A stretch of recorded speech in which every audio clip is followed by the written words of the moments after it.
দর্শক, সবার প্রতি শুভকামনা জানিয়ে শুরু করছি এনটিভি নিমন্ত্রণে। আপনাদের সঙ্গে আছি আমি নুধাত সাওম। দর্শক, এনটিভি নিমন্ত্রণের আজকের আয়োজনে থাকছে সংস্কৃতি, এনটিভি অনুষ্ঠান সূচি ও আলাপন। প্রথমেই সংস্কৃতি।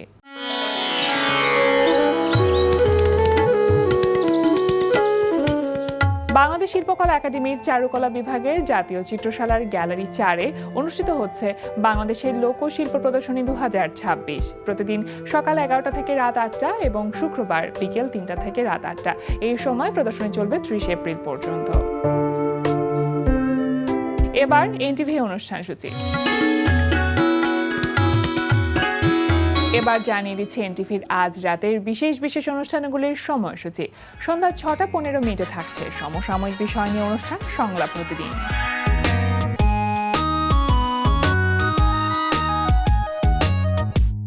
সন্ধ্যা 6:45 থাকছে খেলাধুলা বিষয়ক অনুষ্ঠান গ্যালারি।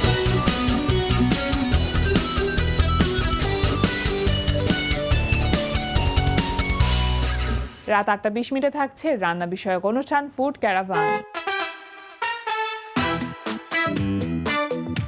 রাত 9:30 থাকছে শামস করিমের পরিচালনায় ধারাবাহিক নাটক 7 কিলো 1 গ্রাম। ওইসে নষ্টের গুড়া। এই তুই সেঞ্চুরি করছো, সেন বের কর, বের কর। সি আম্মা এসব কথা কয় না তো। কেবল তো কলি ফুটছে, কিছুদিনের মধ্যে দেখবা ফুলও ফুটে গেছে। আমার মনের মধ্যে বসন্ত আইয়া পড়ছে। কোন পারপাসে আপনি আমার পিছনে গোয়েন্দাগিরি করতেছেন? আপনি কি জানেন লেকচারি ম্যাডামের গলার স্বর্ণের চেইন যে পাওয়া যাচ্ছে না? হায় হায়, কোন কি? 7 কিলোর একটি গ্রাম। রাত 11:30 সরাসরি সম্প্রচার হবে টক শো এই সময়।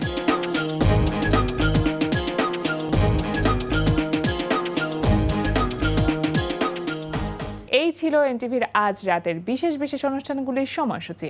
এবার আলাপন। প্রিয় দর্শক, আমাদের আলাপনের আজকের অতিথি নৃত্যশিল্পী ও নৃত্য পরিচালক এমআর ওয়াসেক। শুভ সকাল ভাইয়া। শুভ সকাল, কেমন আছো? খুব ভালো আছি। আজ আন্তর্জাতিক নৃত্য দিবস এবং আপনাকে জানাচ্ছি আন্তর্জাতিক নৃত্য দিবসের অনেক অনেক শুভেচ্ছা। তোমাকেও আন্তর্জাতিক নৃত্য দিবসের শুভেচ্ছা এবং পৃথিবীর সমস্ত মানুষকে নৃত্য দিবসের শুভেচ্ছা, কারণ আজকে বিশ্ব নৃত্য দিবস। একদম। এই যে একটি বিশেষ দিন নৃত্যশিল্পীদের জন্য, এতগুলো বছর ধরে নৃত্যশিল্পের সাথে পথ চলা, সেই জায়গা থেকে নিশ্চয়ই তাৎপর্যপূর্ণ মনে হয় আজকের এই দিনটিকে। কেমন লাগে? অবশ্যই ভালো লাগে। আমাদের কাছে প্রতিদিনই নৃত্য দিবস, প্রতিদিনই আমরা নাচ করেই চলি। সেটাই। তো আজকের দিনটা আমরা বিশেষভাবে উদযাপন করি, গোটা পৃথিবীতে এটা ব্যাপকভাবে উদযাপিত হয়। এইটা হলো ফ্রান্সের একজন ব্যালেরিনা, ব্যালে ডান্সার যা জর্জেস নভেরা, ওনার জন্মদিন আজকে। এইটাকে আমরা বিশ্ব নৃত্য দিবস হিসাবে গোটা বিশ্বের নৃত্যশিল্পীরা উদযাপন করি। তো আধুনিক ব্যালে ড্যান্সার যা জর্জেস নভেরা, এবং তার জন্মদিনকে উপলক্ষ করে 1982 সাল থেকে আন্তর্জাতিক নৃত্য দিবস পালিত হয়ে আসছে। যা জর্জেস নভেরার আসলে কন্ট্রিবিউশনটা কি ছিল? মানে উনি যে সময়ে শুরু করেন সেই সময়ে ব্যালে ডান্সটা করা এত সহজ ছিল না, বিকজ হলো ব্যালে ডান্সে খুব বেশি পোশাক পরা যায় না। তো রক্ষণশীল সমাজ ওইটার বিরুদ্ধে ছিল। আচ্ছা। যে ওটা জাস্ট একটা বিকিনি পরে পায়ে শু পরে ওই ডান্সটা করতে হয়। কিন্তু এটার ভঙ্গিগুলো এত সুন্দর যে পরবর্তীতে মানে ইউরোপ তো আর আমাদের মতো অত রক্ষণশীল না, কিন্তু তারপরে ওরাও ওটাকে চোখ রাঙিয়েছিল সে সময়। উনি ওটার বিরুদ্ধে প্রতিবাদ করেছেন, এই জন্য আমরা তাকে সম্মান করে এই দিনটা আজকের আয়োজনের মাধ্যমে আমরা তাকে শ্রদ্ধা জানাতে চাই এবং তাদেরকে স্মরণ করতে চাই। বাংলাদেশে আন্তর্জাতিক নৃত্য দিবস কিভাবে পালিত হচ্ছে? বাংলাদেশে আমাদের অনেক জাঁকজমকপূর্ণভাবে পালিত হয়। এবছর একটু কম হইলেও 3 দিন ব্যাপী হচ্ছে। আমরা ইতিমধ্যে 28 তারিখে একটি শো করেছি, যেটি মহিলা সমিতি মঞ্চে হয়েছে, ব্যাপক দর্শকের উপস্থিতি ছিল। আর আজকে আমরা বাংলাদেশ শিল্পকলা একাডেমিতে সংস্কৃতি বিষয়ক মন্ত্রণালয় থেকে দিনটি উদযাপন করছে, সেখানে আমরা নৃত্য পরিবেশন করব। আচ্ছা। বাংলাদেশ শিশু একাডেমিতে আমরা বাংলাদেশ নৃত্যশিল্পী সংস্থা অনুষ্ঠান করছি এবং নৃত্যশিল্পী ফাউন্ডেশন, এটিও একটি সংগঠন, ওনারা করছে আজকে মহিলা সমিতি মঞ্চে। আচ্ছা, মানে সব মিলিয়ে এবারের আয়োজনটা বেশ ব্যাপকভাবেই হচ্ছে বলা হ্যাঁ, যেতে পারে। অবশ্যই, আর অবশ্যই। প্রত্যেকবার এবং প্রতিটি কিন্তু- জেলায়, প্রতিটি উপজেলায় কিন্তু এই অনুষ্ঠানটি হচ্ছে। বাহ, এটা দারুণ আশাব্যঞ্জক একটি বিষয়। প্রত্যেক বছরের যেই ট্যাগলাইন থাকে বা স্লোগান থাকে সেটা ডিফারেন্ট হয়। এই জি। বছরের স্লোগানটা কি বাংলাদেশে? এবছরের স্লোগান হলো নতুন দিনের প্রত্যাশায় নাচবে বিশ্ব ভালোবাসায়। আচ্ছা, আমরা একটা নতুন দিন, বিশ্বে যে এই যে হানাহানি, এই যে যুদ্ধ বা অস্থিরতা? অস্থিরতা, এগুলো হলো অশৈল্পিক। শিল্পী কখনো যুদ্ধ করে না। না। আমি একটা ছোট্ট উদাহরণ দিই, যেমন ভারতের কিংবদন্তি শিল্পী লতা মঙ্গেশকর। ভারত পাকিস্তান কিন্তু খুব দা কুমড়ো সম্পর্ক। পাকিস্তানের শিল্পী ছিলেন নূরজাহান, মালেকায়ে তারান্নুম বলা হয়তো।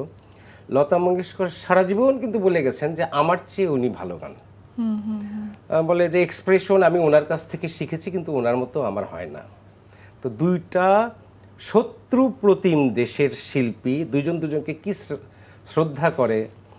তো লতা মঙ্গেশকর গিয়েছেন পাঞ্জাবে। আচ্ছা, তো পাঞ্জাবের কাছেই কিন্তু লাহোর, চণ্ডীগড় থেকে লাহোর খুব কাছে। উনি বলল যে দিদি ইতনা কারিব হে, আমার এত কাছে আছে নূরজাহান, আমি কি একটু দেখা করতে পারি? দুই দেশের সামরিক বাহিনী আলাপ আলোচনা করে নোম্যান্স ল্যান্ডে তাদের দেখা করার ব্যবস্থা করেছিল। আচ্ছা, তো এইটা হলো শিল্প। হ্যাঁ, আর যুদ্ধ হলো খারাপ মানুষের কাজ।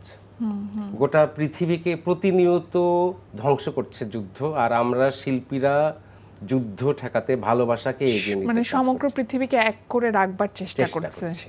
জি। কি সুন্দর করে বললেন কথাগুলো। এই যে বিভিন্ন রকম আয়োজনের মধ্য দিয়ে বিশ্ব নৃত্য দিবস পালিত হচ্ছে, সেখানে কি আসলে সমস্ত নৃত্যশিল্পীরা এক হতে পারছেন?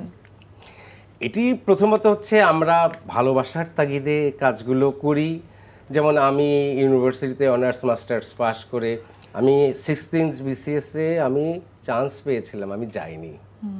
তো একটা ভালোবাসার জায়গায় করি, এটা একটা দিক।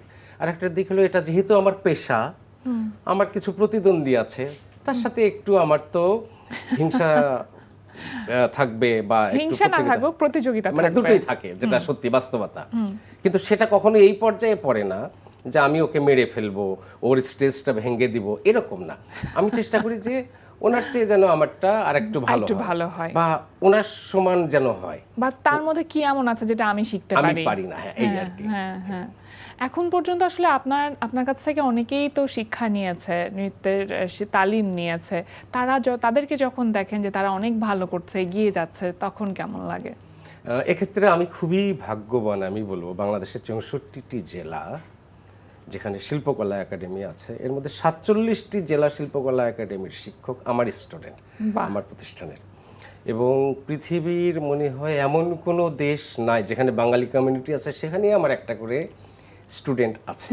এবং তারা করছে, কাজ করছে। USA আছে, লন্ডনে, কানাডায়, ফিনল্যান্ডে, চায়নায় অনেক স্টুডেন্ট। আবার অনেক নায়িকারাও আপনার কাছ থেকে নাচ শিখেছে। তা তো অলমোস্ট এক সময় তো পুরোটাই ছিল, আস্তে আস্তে ওনারা অবসর নিয়েছেন।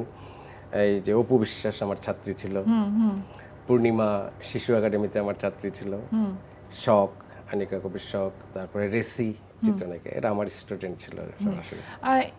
এই সময় আসলে খুব অল্প সময়ে নাচ তুলে সেটা আসলে কন্টেন্ট আকারে এই যে ফেসবুকে রিলিজ দেওয়া হচ্ছে, বা ইউটিউব চ্যানেল, যার নিজেদের ইউটিউব চ্যানেলগুলো থাকে, সেগুলোতে উপস্থাপন করা হচ্ছে। এই বিষয়টিকে আপনি কিভাবে দেখেন? এগুলো আসলে প্রতিটি যুগে নতুন নতুন এক্সপেরিমেন্ট আসে, সামনে চলে আসে, সেটাকে থামানোর কোনো সুযোগ নেই। হ্যাঁ। এটাকে মেনে নিতে হবে আমাদের। আবার এই যে টেকনোলজি, এই যে সোশ্যাল মিডিয়া, এটা তো আমরা ছোটবেলায় পাইনি। আমরা একটা নতুন মুদ্রা শিখতে গেলে কত সাধনা করতে হইতো, গুরুর বাড়ির সামনে যে বসে থাকতাম, ঢোকা যেত না। ওরা এখন ইন্টার দিলে পরেই পেয়ে যাচ্ছে কোন দেশের নাচ, সব দেশের নাচ পেয়ে যায়। হ্যাঁ, তো এটা ভালো দিক। ওই যেগুলো 1-2 মিনিটের করে, এতে হচ্ছে কি, গ্রামে গঞ্জে যে মানুষটি, যে গৃহবধূ কোনোদিনও নাচ করবে আমরা কল্পনাও করি নাই, সে কিন্তু কি যেন ওটা লাইকি, তারপরে আরো আছে টিকটক, সেখানে সে 1 মিনিটের নাচ করে ভিডিওটা দিচ্ছে। এটা খারাপ না, আমি মনে করি যে এটা আমাদের ওয়েলকাম করতে হবে।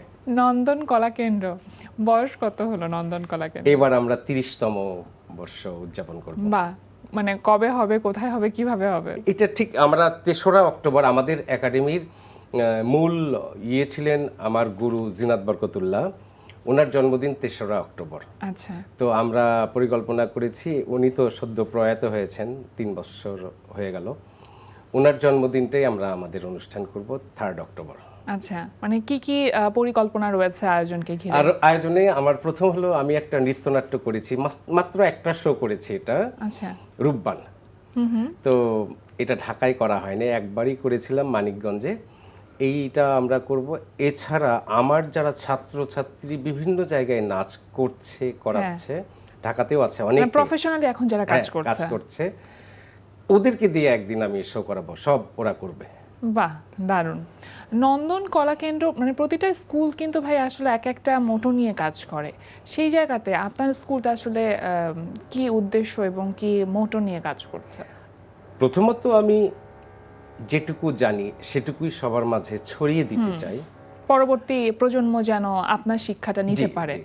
আর দ্বিতীয়ত হলো যে নাচটাকে আরো ব্যাপক পরিসরে কিভাবে নিয়ে যাওয়া যায়, এর জন্য কিন্তু নিরলস কাজ করে যাচ্ছি এবং অনেক কাজ আমরা নন পেইং করে থাকি, আমরা আচ্ছা। পেমেন্ট নেই না, এভাবে করি। এটা শুধু নাচকে ভালোবাসে, অনেক কাজ পেমেন্ট নিয়ে করি, পেমেন্ট ছাড়াও করি আমরা।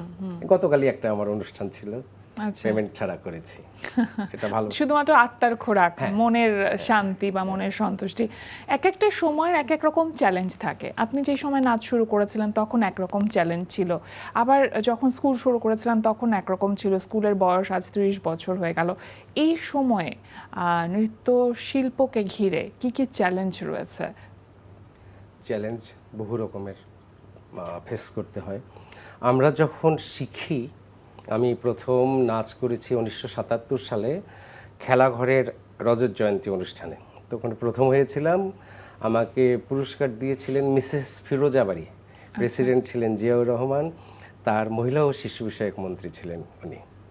তো তখন আমি নাচের কিছুই জানতাম না, কিভাবে যেন আমি ফার্স্ট হয়ে গেলাম আমি নিজে বুঝিও না, আমি 6-এ পড়ি তখন। তো তখন আমাকে সবাই ওয়েলকাম করেছিল। বাংলাদেশে কি এখন সেই ক্ষেত্রটা তৈরি হয়েছে যে নৃত্যকে অবলম্বন করে জীবিকা নির্বাহের যে জায়গাটা সেটা তৈরি করা সম্ভব? এটা তো অলরেডি তৈরি হয়ে গেছে, কারণ বাংলাদেশের প্রতিটি জেলায় 2-3 জন মানুষ তারা নাচ করে চলেন। এবং বাংলাদেশের শিক্ষা প্রতিষ্ঠানগুলোতে নাচ, যেমন 3টি বিশ্ববিদ্যালয়ে এখন নৃত্য সিলেবাস হিসেবে আছে। প্রথম শান্তমরিয়াম ইউনিভার্সিটি, দ্বিতীয় শুরু করে ঢাকা বিশ্ববিদ্যালয়, তারপরে হলো রবীন্দ্র সৃজন বিশ্ববিদ্যালয়। তো সেখানে শিক্ষকরা শিখান। এছাড়া ক্যান্ট পাবলিক স্কুলগুলো, আর্মিদের স্কুলগুলো, সেগুলোতে ডান্স টিচার আছে, তারা শিক্ষকদের সমান মর্যাদায় সেখানে নাচ শেখান। তো আমাদের আরেকটা দাবি ছিল যে প্রতিটি স্কুল এবং কলেজে নাচটাকে একটা নির্দিষ্ট সার্টেন টাইম পর্যন্ত শিখতে হবে, কারণ নাচটা কিন্তু একটা শৃঙ্খলা শিখায়। অবশ্যই জাতি হিসাবে আমাদের যে একটু দুর্নাম আছে যে আমরা শৃঙ্খলিত না, সুশৃঙ্খল না, লাইনে দাঁড়াতে চাই না, মানে লাইফের ডিসিপ্লিন না, ডিসিপ্লিন, ইনডিসিপ্লিন। তো আমরা কি রকম শৃঙ্খলা, আমরা বলবো 1 2 3 4 এই লাইনে দাঁড়াও, একসঙ্গে নাচের শিল্পীরা লাইনে দাঁড়াবে, যে একটা সিঙ্ক থাকে, সেটা নাচের synchronization, মধ্যেই কেবলমাত্র সম্ভব। এবং আমার কাছে মনে হয় যে প্রতিটা মানুষের আসলে নাচটাকে শিখে তারপর উপস্থাপন করা উচিত। এই জায়গাটা আমাদের এখন বিশেষভাবে কাজ করবার আছে।